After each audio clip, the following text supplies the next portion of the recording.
Welcome to Vegas Circle Podcast with your hosts, Paki and Chris. We are people who are passionate about business, success, and culture, and this is our platform to showcase people in our city who make it happen. On today's podcast, we're going to be diving deep into what it really takes to be a two-time world champion, what's behind the scenes with the boxing business. So welcome to the circle, Mr. Jessie Vargas, man. Hey, so welcome. Good to finally have you in the circle, brother. Thank you, Paki. Thank you, Chris. It's a pleasure to be here. Yeah, man. Been nonstop. Yeah, you've been nonstop, man. So we ran into each other at the Celebrity Poker. Yeah. How'd that turn out for you, man? It was good. A good learning experience. Yeah. I mean, I didn't place top 5 nor top 20, unfortunately, but it was one of my first times playing poker. It was a good time. Yeah. And actually, my first time that I played poker was with a friend of mine. He's a big DJ in town, Steve Aoki. Okay. And I actually won that poker tournament with You him. won it? Yeah, a bunch of friends. It was one of my first times playing. It was actually my second time, but a first time for a large pot. And it went well. So I thought, hey, why not? And then the celebrity poker came in. Yeah. And I thought, hey, maybe I'll get just as lucky. But no, I think it was just the first time luck. Yeah. Them guys are the real deal too, man. I was watching the tables. I don't even know how to play poker, but they were playing serious, man. Did you go with the strategy or anything, or you kind of just like, let me go just have some fun? You know what? I was doing really well, and then this girl captivated my attention, and from that point on, I was talking with her in the meantime that I was playing. And she actually took my chips. That's funny. That was her strategy. Yeah. She distracted me, and boom, all my luck transferred over to her. It was done. And because I doubled up easy the minute I got there, like within the first 10 minutes. Yeah. I doubled up my stack. So I took somebody else out of the game almost. Wow. And then I was balling. Yeah. And I was feeling good about myself. And I don't know, I started talking to a girlfriend. Hey, so where are you from? She was saying like Idaho or something like that. And I was like, all right, cool. And next couple moves, I lost one and I lost another one. She had double aces. I only had like 2 pair. And those double aces, I think she had like she had 3 aces and a pair. So couldn't beat that. Yeah, it's a wrap. Yeah, it was a wrap. So she got me with a big pot there.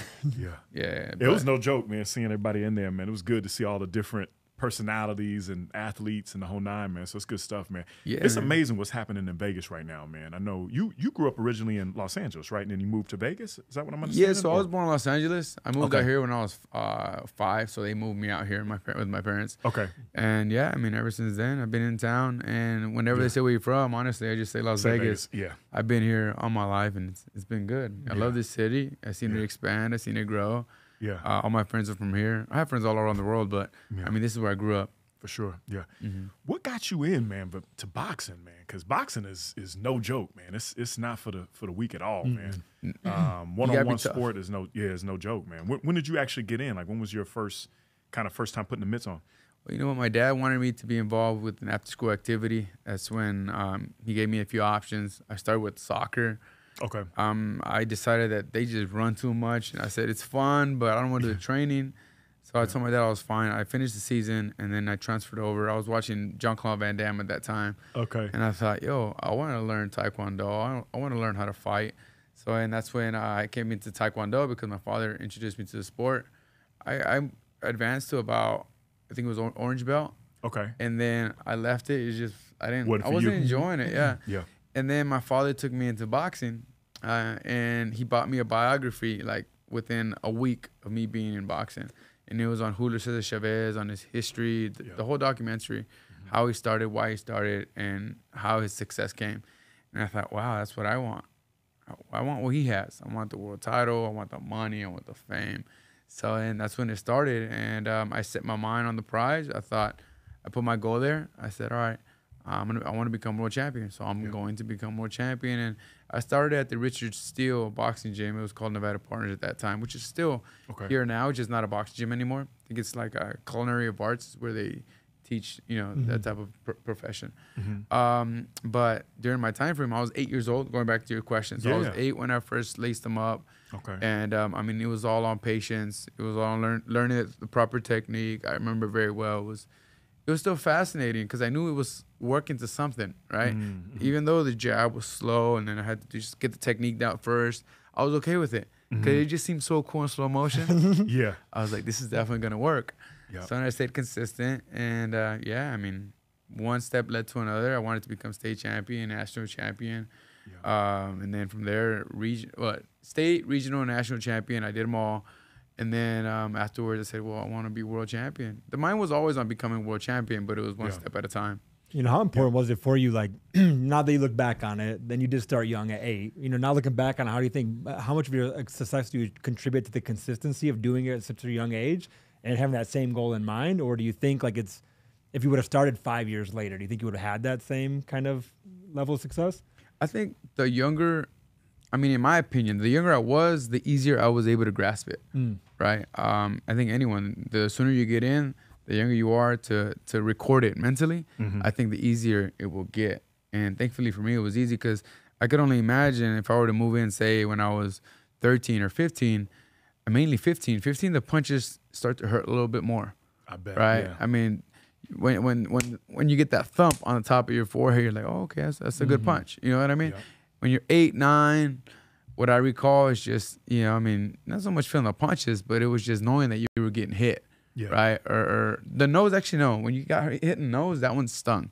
That one did sting when I was younger, when I was 8, 9. So I try not to get hit there. Yeah, sure. Yeah, and so I guess, let's see. I mean, I would assume that when you're 15, the punches, if you're just being presented to it or introduced to the sport, they're going to bother you, and that's all you're thinking about.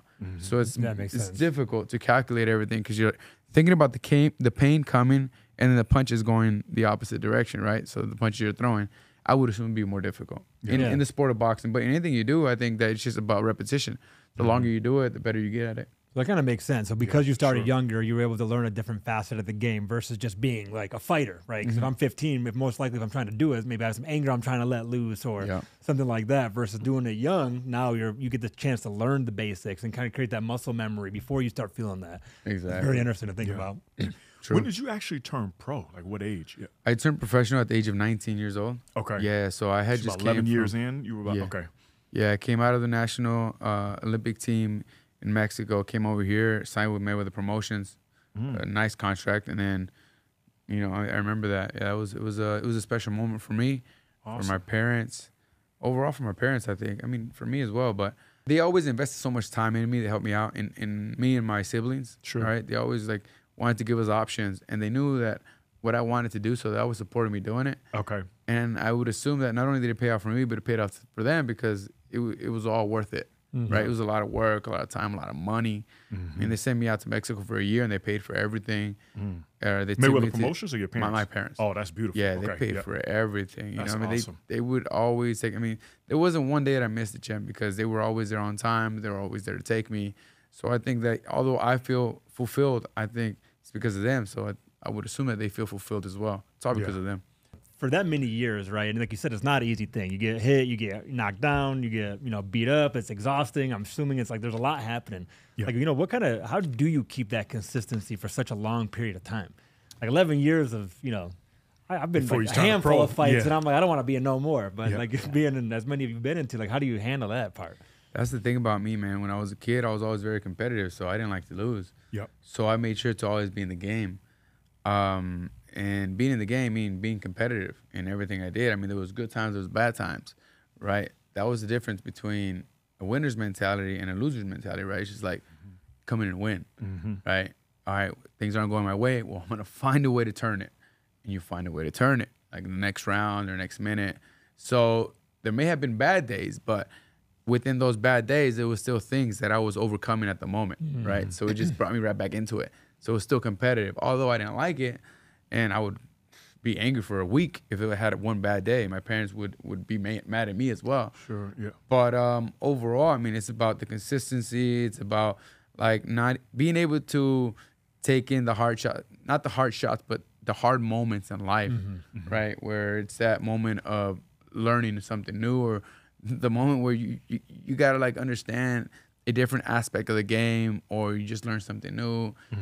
So it's a balance of numerous things. For sure. Yeah, but overall, it's mentality. If you don't have the right mentality, you won't be successful in that, and you won't be successful in many other elite sports or just careers in general. That's the mentality to have. It's that competitive instinct. You were talking about like consistency, right? And Chris was kind of tapping on that. Is like, I've got children, right? And you're always talking to them about hard work and things, but for people who don't really understand getting to be a world champion like yourself, right? That you've done that twice. How much are you training? How, like, before you went to be, 19 years old, like, how many fights do you think you probably had in the ring before you literally, sign with Mayweather Promotions? About 100 fights. About 100 fights. Yeah, okay. 100 fights. I'm sorry, 140 fights. 140 Dang. fights. Yeah, Oh, wow, that's 140 a lot. fights. Oh, wow. Okay. I had about 140 amateur fights, and Okay. international must have had like 12. Wow. I mean, nationals were the rest. Yeah. States, regional nationals. So that experience had a lot to do with it. Yeah, it's serious. Yeah, But that's a lot before- of fights. Yeah. Yeah, but before then, going back to your question, I mean, I was there on a daily basis from Monday to Friday. I was in the gym. Saturdays, I was either running or in the gym as well, Yeah. right? Or helping my parents in their small business that they had, Yeah. as long as I had the proper age for it. Sure. But yeah, I mean, I was in the gym. Yeah. I mean, when other kids were out playing with their friends, I was in the gym. Yeah. You know, I tried that once for like work. 3-4 months. I had just gotten to high school, and actually twice. I tried it in middle school when I was 11 for about a week, and I saw that it was not the right decision to take. So I kept my way, meaning hanging out with my friends and leaving the gym for a little bit, even for a week. I saw that it wasn't really catching my attention. I didn't like it. I Couldn't didn't keep like your the feeling. focus. Yeah, I felt like it was going downhill instead of uphill. Yeah. And that's at 11. I'm like, what am I doing? Like, I thought it to myself, right? Like, I'm hanging out with my boys here, kind of gangsters. I mean, I'm gonna end up fighting them. So let me just stick in the gym. Like, I knew myself. Like, it was always about respect because my father taught it to me. Whenever I saw someone that was disrespectful, I made it be clear. I made it be known. So going back to the moment that I opened up some time for friends when I was 14 in high school, freshman, I hung out with them a little more often than I used to out of school. So, and sometimes I'd go to the gym tired because I was hanging out with my friends all day, right? Or the next day I'd be exhausted. And then in that time frame, I actually had a fight. I had a regional fight. I had already became state champion. Now we were going for regional champions. And again, I had invested a lot of time with my buddies. So I was hanging out with them. Just right after school, I'd hang out with them. That's what it was. Like, I had my little lowrider bike with them because we had a little lowrider bike crew. Okay. All right, so I thought that was cool. Yeah. But then the regional comes, and I'm training. I'm hanging out with my friends, and I end up fighting that night. And man, I didn't take a beating, but that was one of the hardest fights of my career in general. And it was because I wasn't focused. Yeah, I mean, I got tired in the second half of the second round. There was 3 rounds involved in that fight, right? So first round, I beat him up. Dude, this guy was on my level. Second round, I'm beating him up in the first part of it. Second part of the second round, oh my God, I'm gassed. So now I'm like defending myself, like, oh man, this guy's strong. Third round comes in, and again, I'm exhausted, right? And it's not looking good for me. I mean, the fight ended up finishing. He won the fight, and I agree he did win the fight without a doubt. And I felt so embarrassed because the guy wasn't on my level, and he was given the decision. He beat me that night. Gotcha. I thought it was embarrassing, so I said, all right, that's enough of this. I'm not hanging out with my buddies anymore. And then I went back into the gym. I came back to the state championship, won it. Regional championship, won it. National champion, won it. Did it again a second time for the POW national championship as well. Okay. So it's 2 back-to-back national championships that I won because of the anger that I got from that fight. I was like, all right. From being embarrassed and being focused. embarrassed, Like that. humiliated to me. That's what it was. Like, man, Yeah. that's that competitive instinct again, right? Yeah. You think to yourself, this should not be happening to me. It's For not gonna. I will not allow it anymore. So then you learn, right? That's like good times, bad times, right? That bad time brought out better times in the future, and that's just the way life is. It's not always gonna be great, Yeah. right? But if you fight hard, you'll be able to come out on top at the end. Yeah. There's still gonna be bumps along the road, but Sure. I keep my mind strong on that because every time I've had bad times, it's not about giving up. I didn't give up. I just thought to myself, whether it was in boxing or life, I'm thinking, no, this isn't me. This isn't my lifestyle. This is what I want. So how do I get what I want? And then that's when I push forward. At a young age, man. You have some wisdom because to do that at a young age is tough because most people get sidetracked so fast. You know what I mean? It's easy to get sidetracked. You're right. And learning how to navigate those big moments too seem 100%, hard yeah. because like that's when your first time is being that big stage, right? Like therefore competing for something that's really going to elevate you. And Yeah. I think that's to learn that young. I can imagine helped you tremendously throughout your rest of your career. Yeah. Yeah. Well, I mean, it was tough though. I mean, I had to go through some things to get an understanding of it, right? For sure. And of course, my dad was there. My mother was there every step of the way. Yeah. So they were able to inform me and guide me. as a kid, you don't listen that much to your parents, right? That's the only bad part about it. Yeah. So some of the things would kind of just, come in and go out the other ear, but other things would stick. And then along with my point of view as well as a kid, I thought, you know what? Because it's a lot. I mean, it's not just me saying, oh, I want to do the right thing. It's me being humiliated and saying, no, it's not going to happen again. What's up? Yeah. You see what I'm saying? Yeah, it's a difference. It's a difference. I didn't see it as me being wise. I mean, I just had to wake up, because it's either you wake up or you stay, you dig yourself deeper. Yeah, and that's not real. what I was going to do. I don't, that's not my lifestyle, man. I hate that. Yeah. You are who you want to be. Now you got to ask, what's it going to take? Yeah, how you execute. Let's talk about a little about signing contract, man. The boxing business I'm hearing is crazy. I mean, really what's behind the curtain. But signing like your first contract, is it that bad, or is it set up for the right person and you have to renegotiate later in life? Like you hear the music stories and things like that. I always say the first contract's horrible. But what was it like for you at 19 years old? I mean, I've heard bad stories, right? Of course, about other friends of mine or other fighters, signing bad contracts. But thankfully with me, man, I mean, I've done really well when it came to that. I had good guidance with my parents. Sure. I think with the exception of one contract, but at the end of the day, I signed it and I got paid. I got kind of tied up a little more than I should have. Okay. With that one. Not that I should have. No, that's not even the way to put it. I got tied up when I should have not been tied up to it, right? But there's ways around it. You find yourself in, I shouldn't speak too much of it, but it's it can be tricky. That's the way to put it. Okay, yeah. If you don't have the proper representation in the middle of you signing the contract, it can get tricky. Thankfully, my first contract was with Floyd Mayweather Promotions. It was amazing. We had a great partnership. It's more than a partnership. They were my promoters, and that's what it was, right? But I loved working under them. They paid me well. As long as Floyd was there, I felt well taken care of. Yeah. Right. In the fights that I wanted. I'm not that I wanted, but because I always wanted the biggest fights possible. Of course, yeah. And I remember Floyd was like, "Hey, you want Eric Morales?" I was like, "Yeah, I want Eric Morales." This was 2011. When I think he had a fallout. His opponent had fallen out, and then he was looking for another one, a late replacement. And I was fighting on the same night anyways. It was on the Victor Ortiz versus Floyd Mayweather fight. Oh, I remember that fight. Yeah. So, and I told Floyd, yeah, Floyd, give me that fight, man. I want it, please. I was only like 22. But still, man, I was hungry, and he worked for it. He tried. Yeah. Unfortunately, later on, Eric tells me that he had chosen on Kano. Because not that he had backed out. I mean, Eric has tremendous heart. Yeah. But he told me, he was like, hey, they told me about you.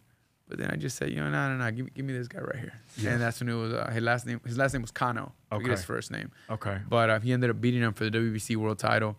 And I ended up beating Josecito Lopez that night. So yeah, that was just like one of my stories that I've never shared with Floyd, because we had such great communication. That's what's and up. I was always very happy to be part of Mayweather Promotions. I was looking forward to being the very first world champion from Mayweather Promotion. Yeah. Because we would have done it in a shorter time span than Golden Boy did. I think Golden Boy had Adrien Broner as his first world champion like 4 years. From beginning to the moment he became world champion. So from signing all the way to it took him 4 years? I believe so. Wow. Yeah, so it was pretty quick still. Wow. Yeah. I think Mike did it a little sooner, but still pretty quick for a young world champion. So I told him, I hope we can beat that record. Unfortunately, it wasn't able to happen, but we made it happen regardless. Yeah. But you had some big fights, man. I mean, you fought from Pacquiao to Broner to Timothy Bradley. Yeah, I mean, what was one of the toughest fights that you have fought, besides the one you were talking about when you were younger, but between maybe, let's say, Pacquiao or anybody else that you can add on that card? I'd say Pacquiao, man, because he was just so hard to estimate. Okay. With his footwork, his lateral movements, his speed. You had to identify exactly what was his next move, and it wasn't easy. So I would say Manny Pacquiao. And then other than that, man, probably like my ex-girlfriend, man, she hit hard, bro. Did you ever spar with Floyd? No. I wanted to, but I never called it though. Okay. I would never disrespect Floyd that way. So I figured the respect was solid. Yeah, exactly. Yeah. I wanted to, because you want to test yourself. 100%. Yeah. But then again, you think to yourself, man, I'm not gonna ask Floyd if I can spar him. That's like calling him out, like, I want to spar you. What's up? Yeah. So I never wanted to disrespect them, and I never asked for it. People don't do that though in the like, for example, basketball, right? if I had the opportunity to play Michael Jordan or Kobe, I would want to test it. I bet, yeah. I mean, we all do. You can't do that in boxing, or is it because you with Floyd, with Mayweather Promotions? I mean, he was my boss, so it was just a bad Fair decision. enough. Yeah, fair enough. Now Okay. say I'm fighting, I'm training, and let's see who it is. Oscar De La Hoya's right there, and he's one of the top guys. I'm like, hey, what's up? Hey, you need some work? Let's get it. Right? Yeah. It's different. Yeah. Yeah, because it's just competitive instinct that we want to see who's better. Mm-hmm. And if he's better, it's all right. I'll work the next day. That will help me improve and to work the next day to get better. So that's just the way talent works. Yeah. But he was my boss, so it's different. Yeah, I didn't want a different respect. How do you kind of balance that? You touched on a little bit there, like the ego versus humbleness, right? I feel like that's such a fine line in competitive sports where you wouldn't want to be an asshole all the time, but you also know you're that guy, right? So how do you balance that a little bit in boxing? That's actually a good question. I never been asked, but going back to that one though, I'm gonna tell you, he was like my big bro, boss when it came to Floyd Mayweather. Floyd, okay. Yeah, so I was like, I would never disrespect him like that. You ever look at your big bro, you're like, oh, I ain't gonna call him out. It was like that. Yeah. And then going with your question, man, it's being humble because it just depends. That's mainly on different characters, right? Different people, different personalities. Me, I was that guy. Everybody knew in the gym or anywhere. Like I came with the heat. You don't play. Yeah. So whenever I had like sparring sessions or whatever the case was, I didn't have to say anything because that's how I preferred it. I preferred just to always do my thing inside the ring, be respectful outside of the ring, but everybody knew what I was coming with. And then you got other guys like AB, right? He's just real loud. That's just his style, right? Adrien was hilarious. So sorry. Yeah, he's 100%. Hilarious. Yeah. As a matter of fact, I'll probably call him right now. Put him on there.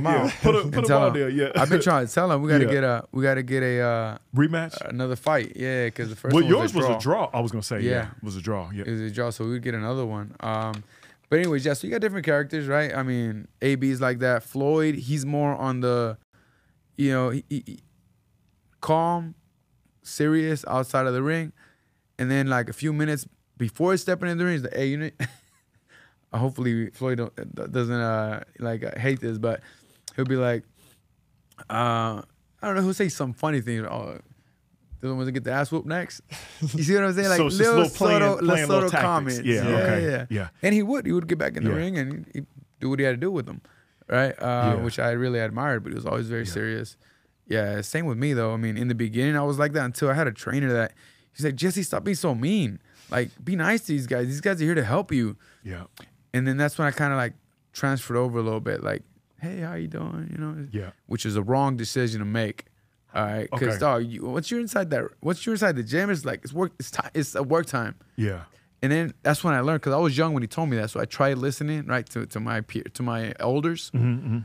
But yo, I'm like, nah, man, that's not. Now that I'm older, I'm like, that's not the game, yo. This isn't the sport that I'm in. I'm not here to be nice. Yeah, you're a fighter. I'll be outside. Fire. Like, I'm a fighter. I'll be nice to you in the streets. The minute we're inside the gym, it's business. It's all business. Yeah. Or even like just a quick pound. That's all I do. Like, it was so hard for me to listen to that dude, even though I did. And honestly, I feel like it made me a little soft. Because once I got into the ring, it felt different. When prior, when I was 21, 22, 23, 24, I was walking up even to the boxing gym, I'm ready to fight. And then I get inside the ring, I'm going up those steps, I'm ready to fight. Like, why am I going to be nice? I can hold a whole conversation on this subject, right? I'm not going to get into it, but you get the point, right? You get the gist of it.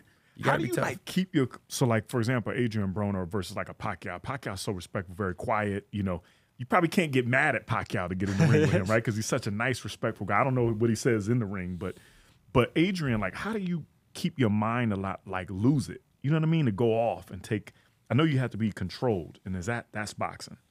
Yeah, you have to be controlled. Yeah, I mean, again, the competitive instinct comes in, right? So when I fought Pacquiao, I mean, yeah, he's smiling, but I know what he's there to do. And I'm like, all right, well, I'm going to do it better. Let's get it.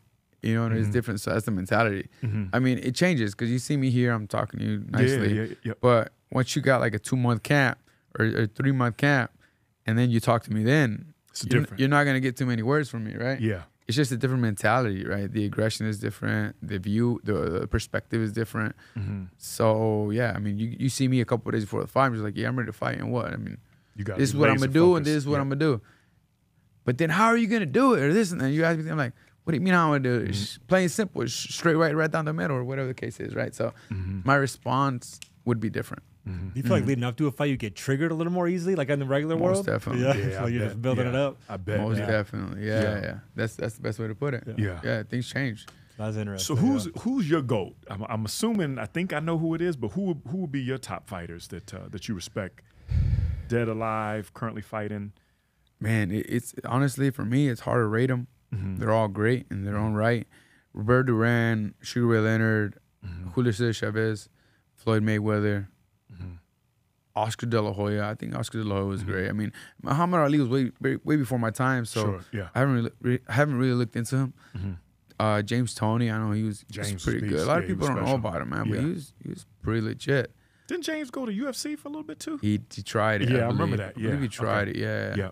So, but the UFC is a whole different ballpark. It's different. You know, it's like playing rugby and football. It's just, you know, they're both throwing balls around, but it's a different sport. You know what I mean? Yeah. And are you still training now? Like when we were talking before, so you've got a fight coming up soon, or who will be your next opponent? I'm still training, although I can't use my right hand right now. Okay. I had an injury. Okay. Yeah, so I'm hoping to recover from that, and the minute I do, I'll hope to be back. Okay. So I guess right now it's just all left hand punches. Okay. There's gonna be a problem that you just practice the left. Yeah, it's hard right now. But what happened to your hand? I just injured it, man. I was on a flight, man, and you know, rare scenario. Just long story. Okay, I mean, I can say less. Say less. Yeah, but you're on the road to recovery, and you still want to fight. Yes. Okay. Yes. Awesome, man. Yeah, man. I mean, don't think that I hit a wall or anything like that. Yeah, I got you. One thing, I'll tell you what. This is something that I should touch up on. You know, a lot of people will think that boxers are aggressive. Yo, we fight for a living.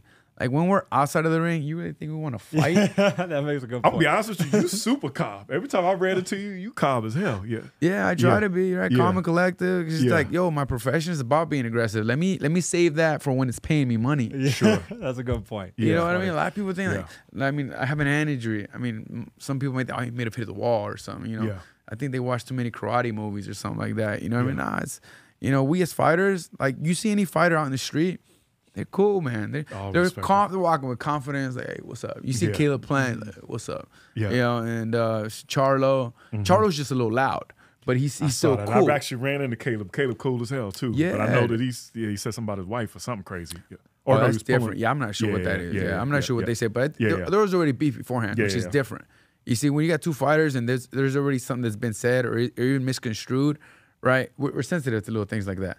Which is because it's fighter on fighter is different, you know. Especially in you're in the same division. There's like that competitive instinct, like you're already on your toes, like, oh, what's up? You see what I'm saying? But yo, you're in the street just talking, somebody's trying to, you know, test you, like, man, just get out of my face, man. Yeah. Like you don't know what I can do to you. Yeah. Like literally, that's the first thing that comes to your mind. Yeah. Like, why am I gonna get aggressive for them? Plus, they don't pay us. That makes a lot of sense because really you have to be to be a fighter. You have to be in control of your emotions. Like you can't overreact recklessly because that you would be a terrible fighter if you did that because you wouldn't be able to compose yourself in the ring. Exactly. Yeah. So I mean, that's something that no one points out. Go ahead. You know who I enjoy watching honestly is Gervonta Davis. Yeah. What's your take on Gervonta, man? I really like him, man. I think he's one of the most talented athletes right now in the game. Yeah, I mean, he's a big punching power. I think that's one of his perks, one of his special attributes that he has, like a little mini Mike Tyson. For real, yeah. Yeah, I mean, very exciting too, yeah. Very exciting because you never know. I mean, they say don't blink, right? You never know when it could end with fighters like that, and just in boxing in general. So I think he's very talented. Although, I mean, I think Leo Santa Cruz was giving him the fight of his life, bro. You know, it was competitive. It was good. Yeah. But again, Gervonta has that one-punch power that knock you out if he catches you right. And that's exactly what happened. You know, Leo Santa Cruz had the experience, right? I could say he had the chin. Like what I mean by that is like he had it until it was that one punch that just... It's a wrap. That was not even 100% power, 200% power. The reason why I say 200 is because, all right, Leo Santa Cruz made the mistake of doing the same move 3 times. That's like me teaching a kid, all right, slip my right hand, okay? You do it once, all right, he slipped it. All right, you do it again. You already got everything lined up perfectly. Do it again. All right, you just gave it to him right there. And he loaded it up. I think that's probably one of the best load ups, when it comes to punches. Yeah. The most powerful punches because you were able to load up with everything you had. Yeah. And that's it. That's Everything you had. You know what I mean? Yeah. I mean, he could have even jumped up with that punch if he wanted to. Yeah. Yeah. How do you feel about like the MMA? I know we touched a little bit about MMA.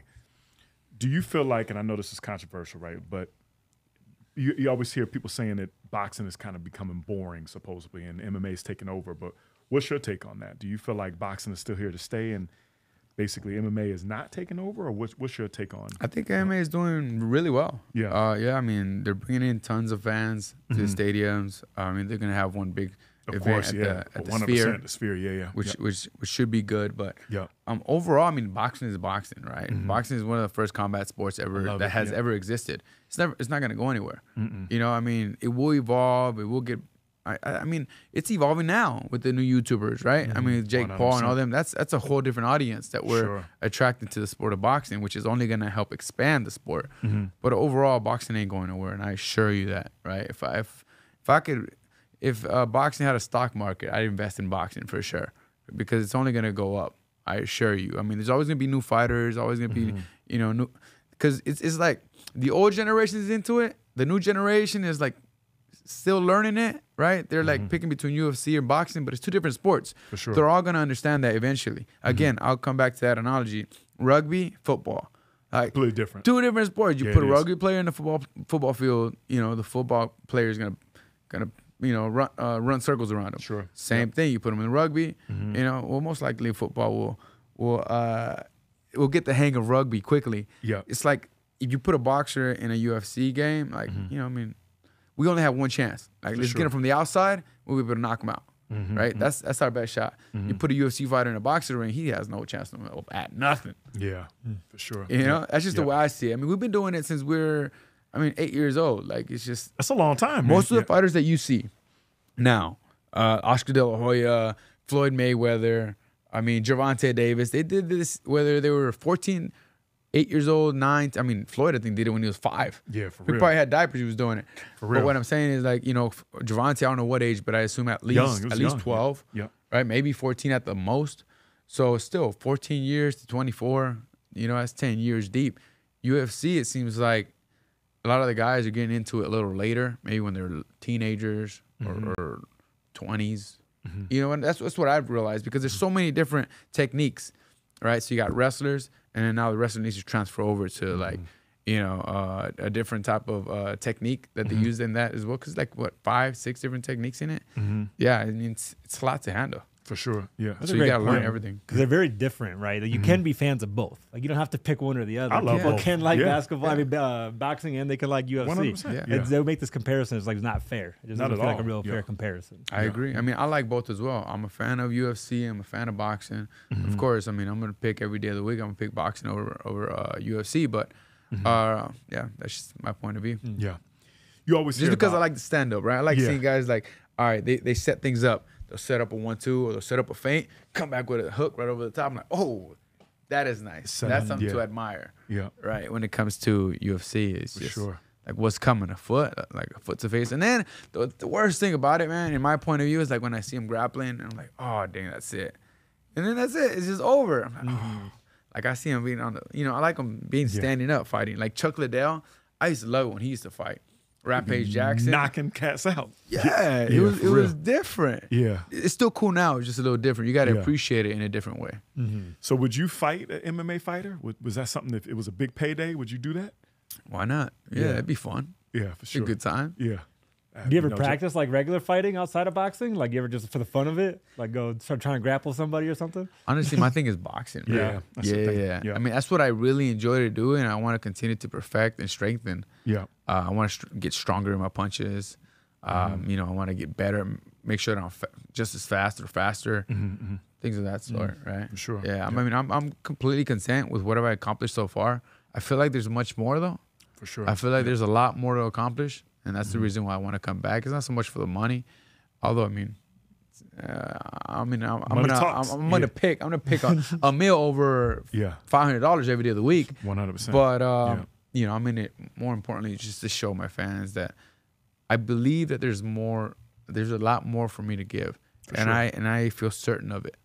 Yeah. But I look forward to coming back into the ring and doing it properly. Let me Because see you come back, man. That'd be good, man. That'd be really good. Thank you. Well, I'll tell you what. I'll tell you something now. I feel like the reason why I haven't reached my full potential or my peak is because I haven't really. I've half-assed it in a way. I don't think I would ever thought you would say that. Same. Ever. Really? Believe it or not. Yeah. Really? Yeah. Like Why I you say wasn't that? year round. I wasn't in the gym year round. You know, as soon as I can do that cutoff, like say, hey, is it cool if I just do 6 weeks camp? I'm like, all right, cool. You know, so I'd always like find ways to count corners. And my father called me out on it all the time, but I wouldn't believe him. I was like, nah, Dad, I'm pretty dedicated. Yeah. But I found ways to minimize like the workload. I guess Is you that can right? say. Okay. I would expect you to say that at all. Yeah, is that a good feeling to Especially take now being a or world not? champion, I would not expect you to say that. Yeah. Yeah, I'm kind of upset at myself for that. Yeah. Okay.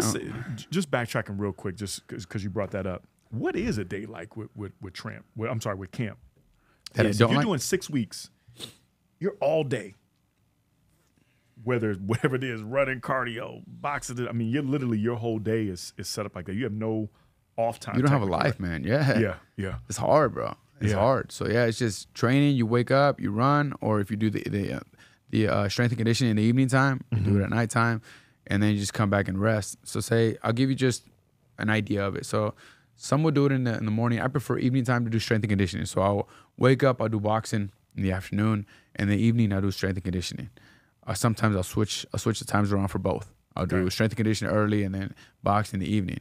But the second part, the second most important part of like becoming a world champion or being at optimal level is giving your body rest, sufficient rest. Because if you don't give it sufficient rest, that's where you tend to mess up because you're not giving yourself like you're not performing at optimum level anymore because you didn't get the rest that the body requires, and that's where I'm at fault for. Gotcha. I was always like really hyper. Like I get really frustrated when I'm just sitting in one room. I feel like I'm caged up. Got you. So that's where my tiny flaws, because they weren't big flaws. They were tiny. That's why I still became world champion. But they were little flaws that make a big difference. Got you. Yeah, little error. You give yourself a little room for error, man, and then, you're gonna pay a price for it. So I got to ask you this with Floyd, right? He don't drink at all. No. Nothing. And he looks like he's always ready to fight. Like he seemed like he's never fell off as far as weight, as far as the whole nine. Like his structure is the same. It seems like in camp, but outside of camp. You seen that in the flesh? Or? 100%. Yeah. Yeah. I agree to all that because I mean that's the thing about Floyd. That's why he reached the pinnacle of boxing because. I mean, his room for error was so small because he knew what he wanted to do and he knew what it took. And no one took him off that. He was selfish. Like, nah. I need my rest. I ain't drinking. Yeah. I may go out with you, have a good time, but He don't drink. I get my 9 hours of sleep. I don't know how many hours. That I don't know, but I just assume he'd wake up late. I assume he just got his 9-10 hours of sleep and he's ready to go gym time again. Yeah. Right? And he was consistent even although he says he retired for a certain time frame, I'm not sure if I believe that he completely retired as in stopped training. Oh, he's still 'Cause when he sharp came as back, hell. that's what I'm saying, Super yeah. sharp. Yeah. So that makes me think that he always, stayed He's ready. dedicated. Yeah. Yeah. Yeah. I mean, listen, the smaller room for error that you leave yourself, the higher chances and probabilities of being successful. And that's why he is as successful as he is. No drinking, no partying. Like, I mean, he did have a good time with his friends. He liked roller skating. I mean, I went to some of the parties, but he never drank. That's what's up. So it's different. Yeah. He knew what was essential for him. Yeah. So I know your parents have been big, right? They've been in your life. With us being, the circle, what's probably the biggest lesson that you've learned, whether it's boxing or just in life in general, or also who's speaking in your life and keeping you on the right path, the way you've been able to kind of keep yourself clean? Honestly, my parents, man. Yeah. Yeah, my parents did a great job of it. I give them all the credit. So they take it all, for sure. And then other than that, I mean, every now and then, certain things that maybe I didn't listen to, but I ended up learning the hard way. Sure. Yeah. So as I said earlier, right, hanging out with friends, that didn't really benefit me. Yeah, for sure. Yeah. And with business advice, man, specifically boxing advice, man, what would you tell a young fighter right now that before they sign in their contract or, they wanting to go pro, what would you share with them? What's the first things they do or the right perspective to have before signing that contract? First thing to do, I'd say get yourself a notebook and know what's important in different areas, right? Business, 2 notebooks. One, how to accomplish your goal, which is to become a world champion and stick to it. What to stay away from, what maybe what can I say is what temptations are going to be out there and know how to avoid them. Yeah, for sure. Yeah. You got to add the pros and cons. And then from what you've heard in other people, kind of know exactly how to, stay away from those mistakes. For sure. Learn from others, or from others' experiences. I'd say stay dedicated overall. Number one thing, stay dedicated, stay focused, keep your eye on the prize. There's room for entertainment. There will always be room for entertainment, but there isn't going to be that much time for you to accomplish your short-term goal and long-term goal. So make sure you're focused on that, number one. Let's see. When it comes to the business, make sure you look over the contract. Have somebody that can guide you through that contract. Make sure that it's someone you can trust. Yeah, legal representation. Yeah, legal representation. Yeah. I would say every dollar you make in boxing, or at least 80% of it, invest it in something. Or think of somewhere you can invest it.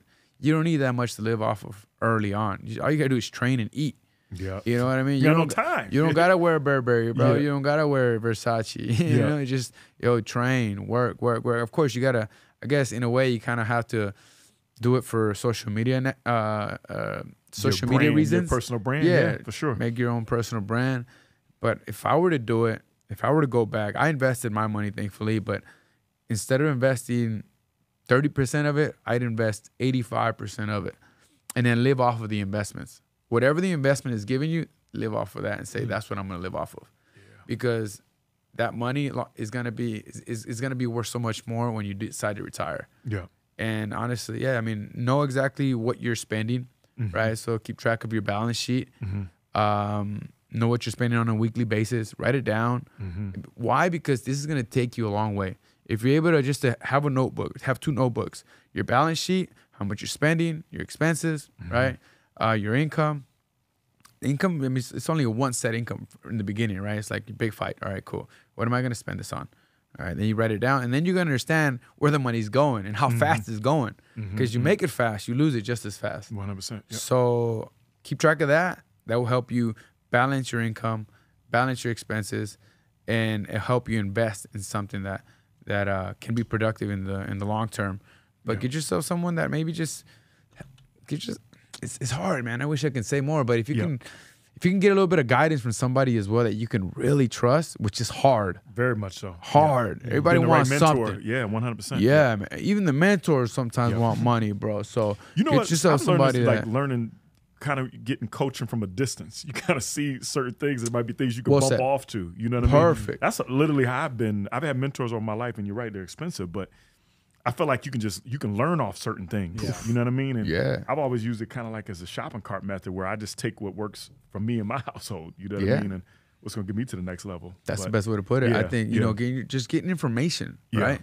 Right? Retrieve information from you have everything online right now. YouTube, go to YouTube. Figure out how to manage your expenses. Things like that I think are very important. Look into get information on what investments to get into. Thankfully, I had my father to help me out with that.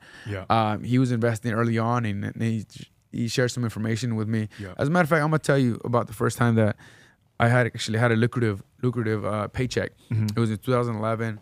It was 6 figures, and I thought to myself, I'm just living, right? I'm gonna get a bigger paycheck. But I had recently had a girlfriend. I remember I was spending money. I was taking her out I was going out, taking my little break, going out to nice dinners, going out to, the Aria. She's the one that introduced me to the Aria, actually. I never been there before. The Aria Casino. She wanted to go to this restaurant, It's like, hey, let's go. I'll take you. I was feeling good until that first 3 weeks, a month. I get my credit card statement. It says 15,000. No, a little less. I think 15,000. Like, what? In 1 month? Oh, no, my dad's right. I gotta invest this quickly. 100%. And I invest. I said, all right, Dad. So you said invest in what? And then that's when I sat down and spoke to him. But because of the importance of that scenario, right? Me realizing how fast my money was going, right? In 2011, and being depleted. Okay. In 2011? 2011, yeah. It was depleted. So I was like, yo, all right, Dad. So what were we saying? Here. All right, cool. And then it went from there. I started just saving up. You're 20-some years old. You were able to get that. And if you put learn. money away at 2011, you're doing good now. Yeah, that 100%. came up big time since then. Yeah, for Yeah, sure. man. My father.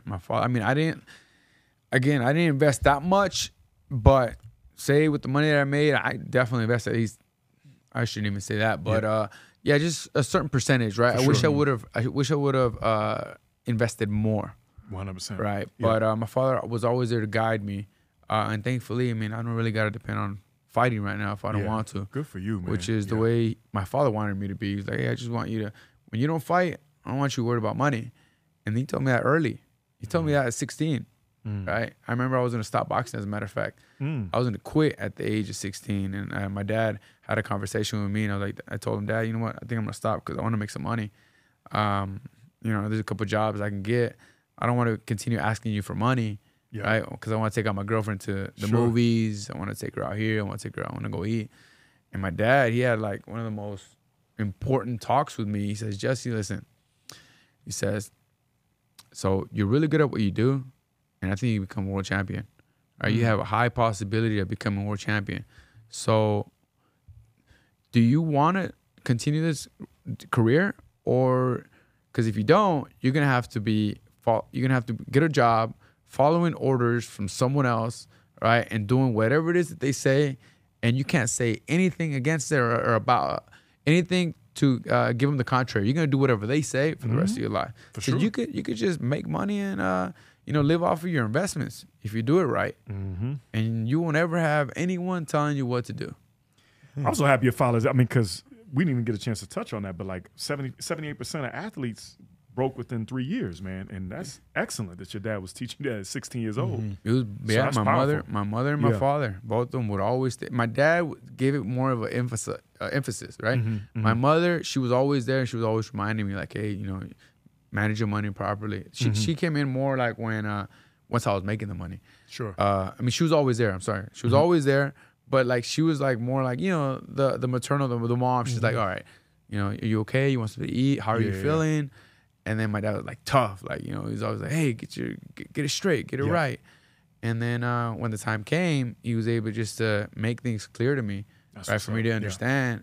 And it was a blessing. I mean, my fathers did an amazing. That's awesome. Yeah, my parents did an amazing job. That's why I said whenever it comes to my success, I give them all the credit. Man, they seem great. Definitely. Yeah, We should meet them. Yeah. Give me some parenting advice. Yeah, around straight here. up, man. Yeah, that's great. I'm gonna look for some parenting advice with them too. I ask them as well. Yeah. So we always talk about food, man. I know you talked a little bit about Aria, but we always ask our guests about favorite restaurants. What's your favorite restaurant in Vegas? Specifically, maybe when you're not in training camp, man, you have a little fun, man. But what's a good restaurant, maybe hole in the wall or fine dining that you like? Let's see. There's a lot of great restaurants in Vegas. That's the thing, tell me man. about it. Yeah, I'm we're a big the foodie, so I love epicenter, it. man. Yeah, for sure. Yeah. But El Dorado Cantina. Yeah, El Dorado Cantina is great tacos. Yeah. Man, the lobster tacos right there are out of this world. And they 24 hours too, man. They 24 hours. They are delicious. You have two different locations. You have one in Summerlin, one that's the one by my house. Okay. And then you got one in downtown. Yep. For tacos, I go there. Okay. Let's see. You're the second person that said that. CJ Watson said that too at El Dorado Cantina. It's good, man. I'm telling you. I like that. Any time of day, their brunch is pretty good too. Yep. Let's see. You got Mijo is okay. It's Mijo inside at Durango? That's that new spot. Yep. Casino. Yep. New casino in town. Yep. It's pretty good. I was surprised. I've been to by Mijo. the It's food. pretty good. Yeah. Yeah. Ambiance is beautiful. It More is. than anything. Yeah. Yeah, For sure. Yeah. Nico is okay inside Durango. Durango I Casino have has not good been restaurants, to Nico man. yet. The steakhouse at Nico. Yeah. Okay. I'm gonna say just out of the steakhouse strip. at Durango. Yeah. At Durango, yeah. Yep. You have Carbone, which is amazing Italian Aria. food. Shout out to Yep. Delicious, man. STKs, the ambiance at STK is great. If you come out to Vegas and you want to party a little bit, For sure. have a nice dinner, or just it kind of gets you going before you. It's like For the sure. pre-party before the actual party. STK is always popping. Yeah. It's There always you a good go. spot. Yeah, that's the way to put it. Zuma is great sushi. Yep. Amazing Zuma's sushi. good. Man, you hitting on a bunch of them, Yeah, man. that You sounds gave great. us a list of them. Yeah, you hit on all the ones that I like. Yeah. Man, they're great, man. Yeah. Yeah, Catch is cool with like very different menu. Yep. Because you got like from Asian fusion to steaks. We just went to everything, Cathedral. man. I didn't realize they share like That's the good, same. yeah. Yeah, Cathedral is really good. We just went there recently, my wife and I. So That was that's. good, I think yeah. Vegas is becoming literally like the mecca for everything right now, for food, for culture. Agreed. I mean, it's always been the boxing hub and Box capital of the It's 100%. UFC headquarters is here, so it's just too much going on, man. I love seeing what's happening with Vegas. Yeah, So, man. I love it as well. I mean, What's next for you, man? I know you jumped to. Didn't you put your hat in for politics for a little while, right? Is that still a focus, Yeah, or is it man. something else that you want to You do? know what, or man? I had high hopes. okay, because you want to be a know, congressman, right? Yeah, Okay. yeah. I had high hopes. I was hoping that I could, represent my community to a certain extent. Sure. But you know what? It's not for me.